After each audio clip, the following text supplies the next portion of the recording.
தமிழர்களின் number one choice Tamil matrimony. Summer வந்தாச்சு. What's your plan for this holiday? எங்க கிட்ட விட்டுருங்க, நாங்க பாத்துக்கிறோம். GT Holidays. GT Holidays, South India's #1 travel brand. மத்திய உள்துறை அமைச்சர் அமித்ஷா அவர்கள்கிட்ட இந்த மாதிரி விஜயோடைய அலைன்ஸ் சம்பந்தமா கேட்கும்போது வெயிட் அண்ட் வாட்ச் அப்படின்ட்டு அவர் சொல்லியிருக்கிறாரு. பதிலாக எல்லா தலைவர்களுமே எதிர்பார்க்கிறாங்க. அதே மாதிரி ஒரு வித மௌனம் இருக்கு, உங்க சைட்லயும் ஒரு வித மௌனம் இருக்கு. இது எப்போ கன்வெர்ட் ஆகும் அப்படின்னு நினைக்கிறீங்க? இல்ல, மௌனம்ங்கிறதே உண்மைக்கு புறமான வார்த்தை. பிளவுவாத சக்திகளோட ஒருபோதும் பெரியாரை கொள்கை தலைவராக ஏற்றுக்கொண்ட தமிழக வெற்றி கழகம் அலை சேராது. இல்ல, ஆனா நீங்க இந்த பெரியார் கொள்கைன்னு சொல்றீங்க. ஆனா சீமான் அவர்கள் பெரியார் தொடர்பாக விமர்சன கருத்தை வைத்த போதோ, இல்ல இப்ப மதுரையில் நடந்த இந்த மாநாட்டுல பெரியார் தொடர்பாக வந்த அந்த காணொலி சம்பந்தமாக விவாதத்திலேயோ தாவேகா எந்த கருத்தும் சொல்லலைங்கிற விமர்சனமும் இருக்குல்ல. இன்னைக்கு ஓபிசி மக்கள் அகில இந்திய அளவில் 27% கிடைச்சிருக்குன்னா அதுக்கு விதை போட்டவர் பெரியார். ஏத்தி விட்ட ஏணியை எட்டி உதைக்கிறது ஏற்புடையது இல்லை அப்படின்னு நாங்க பல இடத்துல நானே பதிவு பண்ணிருக்கேன். நீங்க பதிவு பண்ணிருக்கீங்க, ஆனா உங்க தலைவர் பதிவு பண்ணல. ஏன்னா பாராளுமன்றத்துல உள்துறை அமைச்சர் அமித்ஷா அவர்கள் பேசினப்போ அம்பேத்கர் தொடர்பான ஒரு கருத்து தெரிவிச்சிட்டாங்க அப்படின்னா அதுக்கு நேரடியாக உங்க தலைவர் அறிக்கை விட்டார். சோ அம்பேத்கருக்கு எதிராக அறிக்கை விடுறவர் பெரியாருக்கு ஏன் அறிக்கை விடல? விஜய் அவர்கள் தலைமையில ஒரு 3வது அணியை நோக்கி தான் தாவேகா நகர்கிறது. இப்படியாவது புரிஞ்சுக்கலாமா? தமிழகத்தின் முதன்மை சக்திகா தமிழக வெற்றி கழகம் வரும். நீங்க எழுதி வச்சுக்கோங்க. திமுக 2011 மாதிரி 3வது இடத்துக்கு போகும், எதிர்கட்சியா கூட வராது. அப்ப நீங்க என்ன சொல்றீங்க? தாவேகா ஆளுங்கட்சி, எதிர்கட்சி அதிமுக, நான் அதெல்லாம் சொல்ல திமுக. நான் சொல்லல, திமுக எதிர்கட்சியா கூட வராது. போட்டோ ஷூட் மட்டும் பண்ணா போதும், அதுதான் ஆட்சி நடத்துறதுன்னு சிஎம் அவர்கள் நினைக்கிறாங்க. அப்படி இல்ல, ஆட்சி நடத்துறதுன்னா என்னன்னு சொல்லி வெற்றி தலைவர் தளபதி அவர்கள் 26க்கு அப்புறம் காமிப்பாங்க. நேயர்களுக்கு அன்பு வணக்கம். இன்றைய சிறப்பு நேர்காணலில் நம்முடன் இணைந்திருக்கிறார் தாவேகாவின் செய்தி தொடர்பாளர் வீர விக்னேஸ்வரன் அவர்கள். வணக்கம். வணக்கம். இந்த அலைன்ஸ் சம்பந்தமான நிறைய விஷயங்கள் தொடர்ச்சியாக 26 தேர்தலில் தாவேகா எந்த கூட்டணியில் இருக்கும் அப்படிங்கிற மாதிரியான விவாதங்கள் தொடர்ச்சியா போயிட்டே இருக்கு. ஆனா அதுக்கு ஒரு எண்ட் ரிசல்ட், எண்ட் பாயிண்ட் அப்படிங்கிறது இப்போ வரைக்கும் அப்டேன் ஆகலை. இப்போ மத்திய உள்துறை அமைச்சர் அமித்ஷா அவர்கள்கிட்ட இந்த மாதிரி விஜயோடைய அலைன்ஸ் சம்பந்தமா கேட்கும்போது வெயிட் அண்ட் வாட்ச் அப்படின்ட்டு அவர் சொல்லியிருக்கிறாரு. பதிலாக எல்லா தலைவர்களுமே எதிர்பார்க்கிறாங்க.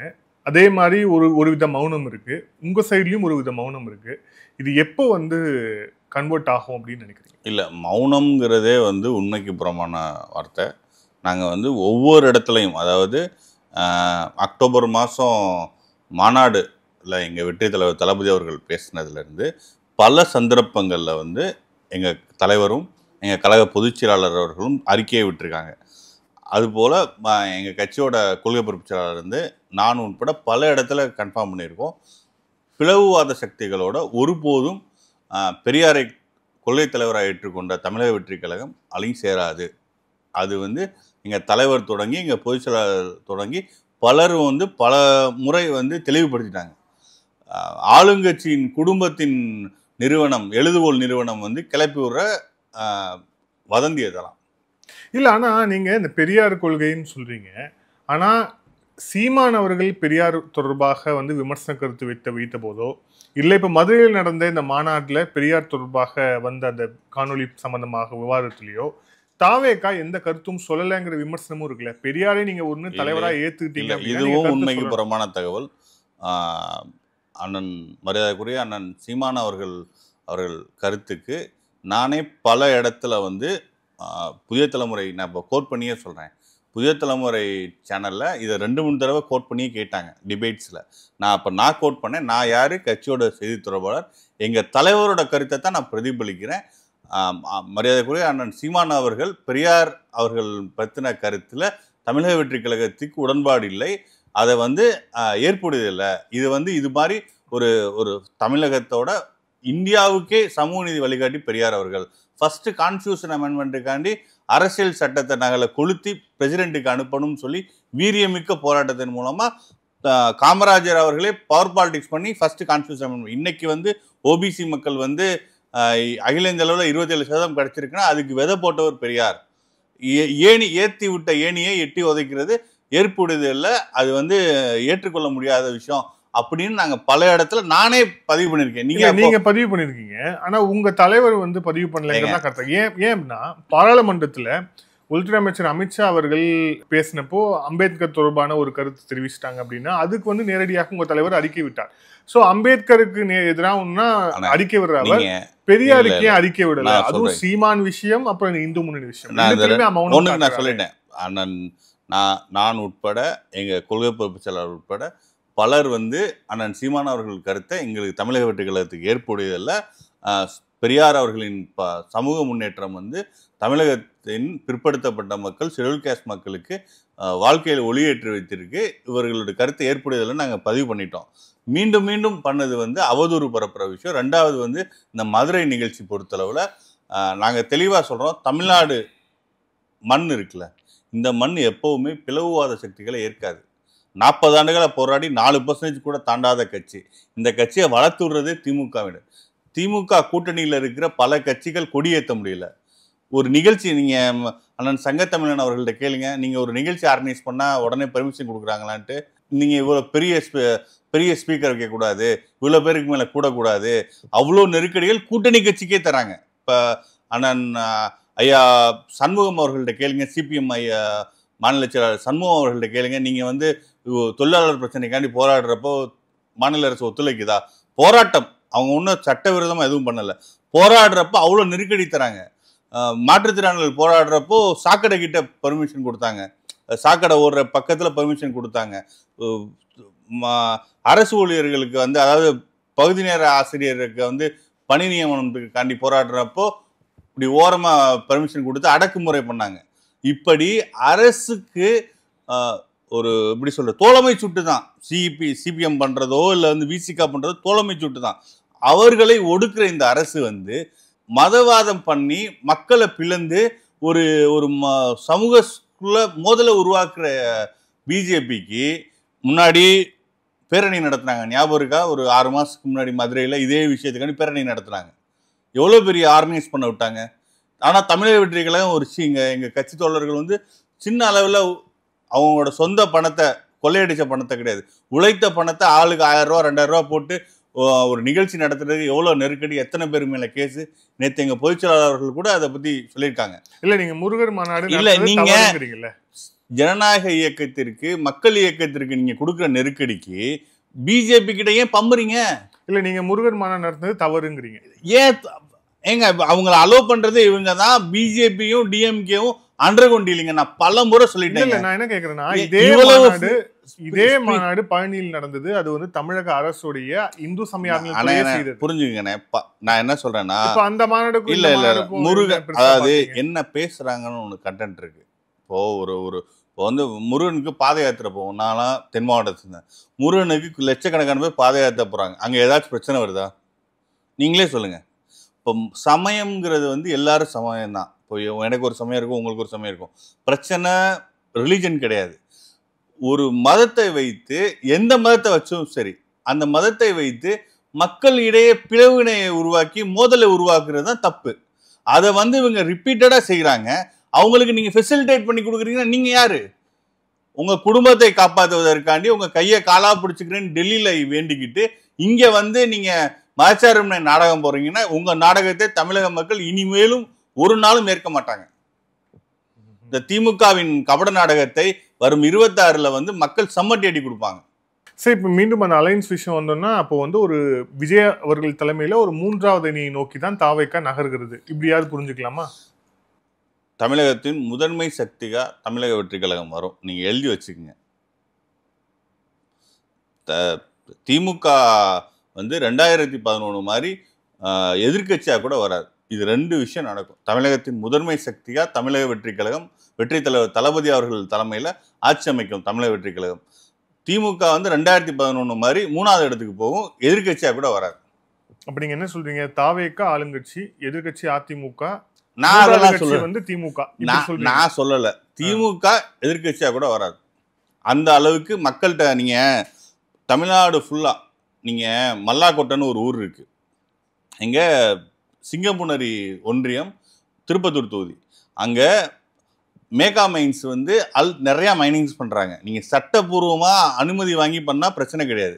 நீங்கள் வந்து ஆல்ரெடி ஒரு ஒரு அனுமதி முடிஞ்ச லைசன்ஸ் முடிஞ்ச விஷயத்தில் நீங்கள் மேற்கொண்டு மைனிங் பண்ணுறீங்க. மழை பெய்யுது, அதில் தொழிலாளர் செத்து போகிறாங்க. எப்படி சரியாக வருமா அது? அப்போது நீங்கள் இந்த மாதிரி தமிழ்நாடு ஃபுல்லாக தென்காசி தொடங்கி மேற்கு தொடர்ச்சி மலையில் சேர்ந்து வேலூர் சேலம் பகுதியிலேருந்து எங்கெங்கெல்லாம் தமிழகத்தில் மலைகள் இருக்கோ மலைகளை வெட்டி மண்ணை வெட்டி தமிழகத்தின் இயற்கை வளங்களை கொள்ளையடித்து கொண்டிருக்கு இந்த திமுக அரசு. இவர்கள் இந்த கொள்ளையர்கள் ஆட்சியை தமிழக மக்கள் எப்படி ஏற்பாங்க? எதுக்கு 3வது இடம் போகும்னா இப்படி மக்களின் இயற்கை வளங்களை மக்களின் வாழ்வாதாரத்தை கொள்ளையடித்து கொண்டிருக்க திமுக அரசை தமிழக மக்கள் ஏற்க மாட்டாங்க. ஸோ அந்த வாய்ப்பு வந்து தமிழக மக்கள் உறுதியா தமிழக மக்கள் வெற்றி கழகத்திற்கு தான் 2026 ஆட்சி பொறுப்பு ஏற்போம். தமிழக மக்களுக்கு ஒரு பாதுகாப்பான அரசு, ட்ரக் மாஃபியா திமுக மாதிரி இல்லாம ஒரு சட்ட ஒழுங்கை பேணி காக்கிற அரசா தளபதி அவர்களின் அரசு இருக்கும்.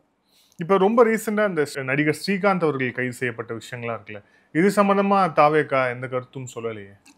நீங்க இந்த ட்ரக் விஷயத்தை பொறுத்தளவுல நாங்க இன்னைக்கு இல்லை, அதில் ஏன் ஸ்பெசிஃபிக்காக நான் கேட்குறேன் அந்த கேள்வி அப்படின்னா, இப்போ நடிகர் கிருஷ்ணான்னு ஒருத்தர் கைது செய்யப்பட்டிருக்கிறார், அதுக்கப்புறம் ஸ்ரீகாந்த் கைது செய்யப்பட்டிருக்கிறார். கிருஷ்ணா அவர்கள் சொல்லும்போது அவருடைய வாக்குமூலம் வெளில வந்திருக்கிறது, தமிழ் திரையுலகத்திலேயே இந்த மாதிரி விஷயங்கள் நடந்துகிட்டு இருக்கு, அது வந்து ரொம்ப பரவலாக இருக்குன்னு அவர் சொல்றார். அப்பனா ஸோ அரசியல் கட்சி தலைவராகவும் சரி, அந்த திரையுலகத்தை சேர்ந்தவராகவும் சரி, விஜய் அவர்கள் கருத்து சொல்லியிருக்கல. போதைப் பொருள் சம்பந்தப்பட்ட நாங்கள் தலைவர்கள் ஆல்ரெடி அறிக்கை விட்டுருக்காங்க. இந்த 4 ஆண்டுகளாக தமிழகத்தில் சிந்தட்டிக் ட்ரக்ஸ், மெத்தா இருக்கட்டும், கொகைனா இருக்கட்டும், இதெல்லாம் வந்து கோல்டன் ட்ரையாங்கிள்லேருந்து வருது. ஒரு 5000 கிலோமீட்டருக்கு தள்ளி ஸ்மக் பண்ணி வருது. இதை வந்து தமிழக அரசு வந்து குறிப்பாக திமுக அரசு வந்து திமுகவின் அயலக பொறுப்பாளர் ஜாஃபர் சாகித் தான் அதை ஹோல்சேலாக பண்ணிட்டு இருந்தா இன்டர்நேஷ்னல் ட்ரக் மாஃபியா அவர். இதுதான் ரூட்டு. இந்த ரூட்டை விட்டுட்டு இன்னைக்கு யார் அவங்க அதில் வந்து கின்பின்னா இருக்கிறவர் திமுகவை சேர்ந்த ஜாஃபர் சாதிக். இப்போ அதோட அடுத்தடுத்த கட்டத்தை வந்து பிடிச்சிருக்காங்க. பிரசாத் போன்றவர்கள், ஸ்ரீகாந்த் போன்றவர்கள்லாம் அந்த நெட்வொர்க்கில் யாரெல்லாம் இருக்காங்களோ அதெல்லாம் பிடிச்சிருக்காங்க. இந்த திமுக அரசு இந்த 4 ஆண்டுகள் நீங்கள் பிடிச்சவங்க எல்லாருமே எவ்வளோ நாளாக பயன்படுத்துறேன்னு சொல்கிறாங்க. 2022, 23, இந்த 21 அரசுக்கு அப்புறம் தான் இது வருது. இது யாரோட தோல்வி நீங்கள் சொல்லுங்கள்? ஒரு நெட்வொர்க் கிரியேட் ஆகிருக்குங்கண்ணா. நான் அதை வந்து நம்ம பல காலமாக சொல்லிக்கிட்டு இருக்கோம். இப்போ இல்லை, ஒரு வருஷத்துக்கு முன்னாடி இருந்தே இந்த பிரச்சனைகள் பெரிய அளவில் வந்திருக்கு. அனைத்து கட்சிகளுமே பேசியிருக்காங்க, தமிழ் வெற்றி கழகமும் பேசியிருக்கு, எல்லாரும் பேசியிருக்காங்க. இந்த நெட்வொர்க் கிரியேட் ஆகுதுல்ல, இதுக்கு ஃபெசிலிட்டேஷன் பண்ணுறது யார்? போலீஸ்காரங்களுக்கு தெரியாமல் இது நடக்குமா? உளவுத்துறைக்கு தெரியாமல் நடக்குமா? இதுக்குன்னு தனி யூனிட்டே இருக்குது சென்னை மாநகராட்சியில். இவ்வளவும் இருந்தும் இவ்வளவு ஃப்ரீ. ஏதோ ஒரு இப்போ அண்ணா நகர்லாம் வந்து கிலோ கணக்கில் பிடிச்சாங்க ஒரு வருஷத்துக்கு முன்னாடி. அப்படி தமிழகம் எங்கும், அது குறிப்பாக சென்னை மாநகராட்சி அந்த சென்னையை ஒட்டி பகுதிகளில் இந்த கிலோ கணக்கில் வருதுன்னா இது பெரிய நெட்வொர்க் இருக்குது. போலீஸ்காரங்களுக்கு, அது உளவுத்துறைக்கு, இல்லை ஆளும் கட்சிக்கு நெருக்கமான நபர்கள் இதில் சம்மந்தப்பட்டிருக்கப்போ இது வந்து திமுக அரசுக்கு தான் இது பொறுப்பு. ஏன்னா இதுக்கு முன்னாடி இந்த அளவுக்கு லார்ஜ் குவான்டிட்டி ஏதோ அங்கங்கே இருக்கலாம், பட் லார்ஜ் குவான்டிட்டியில் கிலோ கணக்கில் மூவ்மெண்ட் ஆனது இது திமுக அரசுல தான். திமுக அரசின் அயலக பிரிவு பொறுப்பாளர் ஜாஃபர் சாதிக்கு தான் இன்டர்நேஷனல் ட்ரக் மாஃபியாவோட கிங்பின். அந்த பேக்ராப்ல தான் இதெல்லாம் பார்க்கணும். அது இன்னும் போக வாய்ப்பு இருக்கு. அந்த நெட்வொர்க் வந்து பெரிய அதுதான். இது தொடர்பான ஒரு போராட்டமோ இல்லை தொடர்பான ஒரு கண்டன அறிக்கையோ உங்கள் தலைவர்கிட்ட வரலையே அப்படின்னு நான் என்ன சொல்றேன்னா, இது வந்து ஆல்ரெடி நாங்கள் ஏற்கனவே இந்த போதை கலாச்சாரம் பற்றின ஒரு அறிக்கை விட்டுருக்காங்க. மாணவர்கள் மத்தியில் பேசுகிறப்போ, கல்வி வழங்கும் விழாவில் பேசுகிறப்போ சே நோ டு ட்ரக்ஸ்ன்னு சொல்லி ஒரு மாணவர்கள் மத்தியில் விழிப்புணர்வு பண்ணுற மாதிரி வெற்றி தலைவர் தளபதி அவர்கள் பேசியிருக்காங்க. எங்கள் தளபதி அவர்களின் ஸ்டாண்டு வந்து மாணவர்கள் போதை பழக்கம், மாணவர்களாக இருக்கட்டும், பெண்களாக இருக்கட்டும், வரும் தலைமுறையாக இருக்கட்டும், போதை பழக்கம் இல்லாத ஒரு தமிழகம் வர வேண்டியங்கிறது தான். அதை நாங்கள் ஏற்கனவே தெரிவிச்சிருக்கோம். பட் இந்த இஷ்யூ சம்மந்தப்படுத்தளவில் இன்னும் இன்வெஸ்டிகேஷன்ஸ் போயிட்டுருக்கு. இவன் வந்ததுக்கப்புறம் தமிழக வெற்றி கழகம் தன்னோட கருத்தை சொல்லும். ஆனால் இது வந்து ஐசோலேட்டட் இன்சிடென்ட் கிடையாது. ஆல்ரெடி ஜாஃபர் சாதிக்கு அப்புறம் இந்த நெட்வொர்க் வருது. ரூட் வந்து ஜாஃபர் சாதிக். யாராச்சும் குடோன்னு வச்சுருப்பாங்களா? இப்போ வந்து ஒரு கிராம் வந்து 12,000 ரூபான்னு சொல்கிறாங்க. ஆனால் குடோன் வச்சு கிலோ கணக்கில் 50 கிலோ 100 கிலோ அப்படி பண்ணுற அளவுக்கு பண்ணுறாங்கன்னா அது எவ்வளோ பெரிய ஹியூஜ் கேண்டிடேட், எவ்வளோ ஒர்த்து. அப்படிப்பட்டவரை அயலக பொறுப்பில் போட்டுக்கிட்டு இந்த ஆளுங்கட்சி திமுகவினர் அவர் சிஎம்மா பார்க்குறார், டெபுட்டி சிஎம்மா பார்க்குறார், டிஎம்கே ஃபர்ஸ்ட் ஃபேமிலியோட குடும்ப உறுப்பினரை சந்திக்கிறார். அவர்கள் இவர் எடுக்கிற படத்துல டிஎம்கே வெஸ்ட் ஃபேமிலியை சேர்ந்தவர்கள் வந்து சீஃப் கெஸ்டா போறாங்க. அந்த அளவுக்கு நெருக்கம். அப்போ இந்த அதிகாரம் ஃபர்ஸ்ட் ஃபேமிலியோட இவ்வளவு நெருக்கமா இருந்தா எப்படி போலீஸ்காரங்க அவரை நெருக்குவாங்க? இது கூட இன்டர்நேஷனல் லெவல்ல இன்ஃபர்மேஷன் வந்தது. ஆஸ்திரேலியாவோட நார்கட்டிக்ஸ் பியூரோ வந்து டெல்லிக்கு இன்ஃபர்மேஷன் சொல்லி டெல்லியில இருந்து வந்து பிடிச்சது. தமிழக அரசு பிடிக்கல. அதோட தொடர்ச்சி தான் இது. திமுக அரசுங்கிறது வந்து ட்ரக் மாஃபியாக்களுக்கான போலிடமா இருக்கு. தமிழகத்தை சீரழித்து கொண்டிருக்கு. ஒரு பக்கம் கள்ளச்சாராயம், கள்ளக்குறிச்சி பார்த்தோம், மரக்காணம் பார்த்தோம். இன்னொரு பக்கம் ட்ரக்ஸு.